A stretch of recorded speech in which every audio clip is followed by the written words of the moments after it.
Looks like a good fire to me. Yeah. We could be the Firebusters.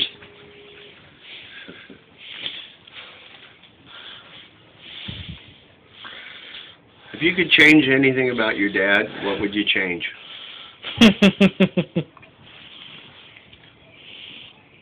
I'd give him a hammer and let him smash up the washer and dryer like Angry Grandpa. I've smashed up a few of those up in Crescent City. Hey, TJ. I think we should give my dad a sledgehammer so that he could smash up a couple of things. You know, Jake had this... like the kitchen cabinets. Yeah. Hey, no, TJ, when I moved into this house, the guy who lived here before, this old troll named Jake, wonderful guy, we loved him dearly, but he was a bit of a troll. But anyway, he had a washing machine and a dryer, and man, those are the kinds of things, as soon as you got it full, it quit running. As soon as you're ready to, you know, to start the thing going wish-wash, wish-wash, wish-wash, full of water, the goddamn thing would quit running. Then you'd have to suck on a fucking tube to siphon the goddamn water out of it.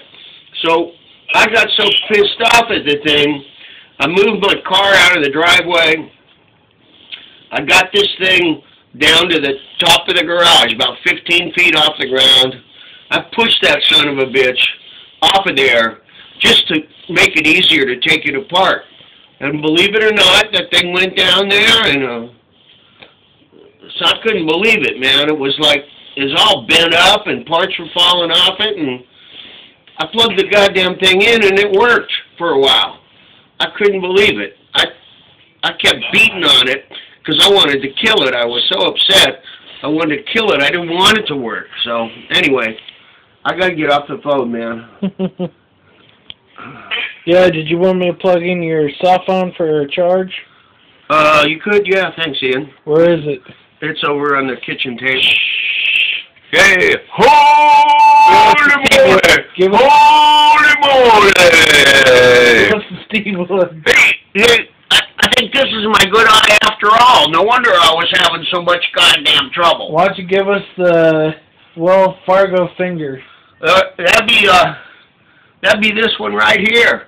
You can't see the rest of it because I already sent it in there to those greedy motherfuckers. All right, why don't you tell TJ your side of the story about what happened that fateful day? Yeah, you tell TJ. You tell me and TJ. Okay, well, here's the problem. You tell me what really happened. Here's what happened. I have been a customer at Wells Fargo since long before Ian was born. I've been a customer since 1972.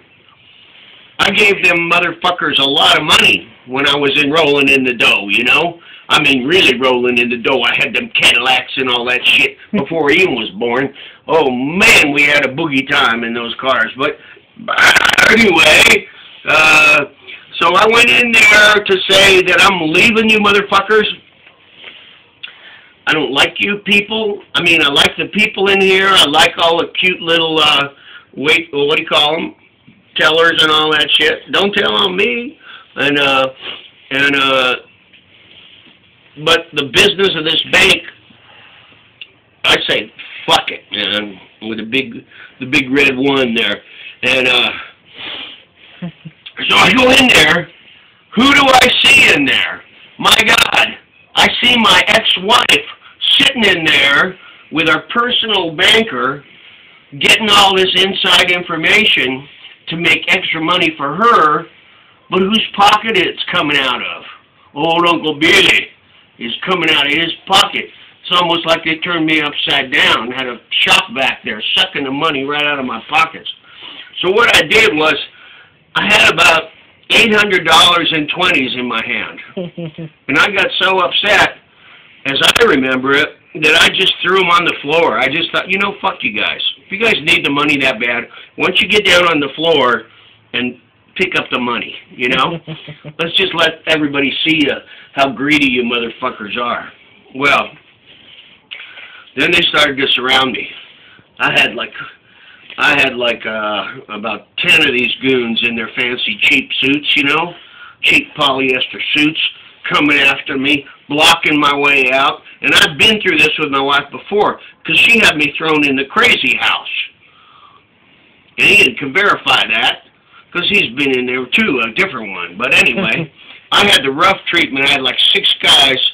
I had like 1 guy on each foot, and 1 guy on each arm, 1 guy on my head, and another guy on my tail, whatever that was. Something, he's pulling on something down there.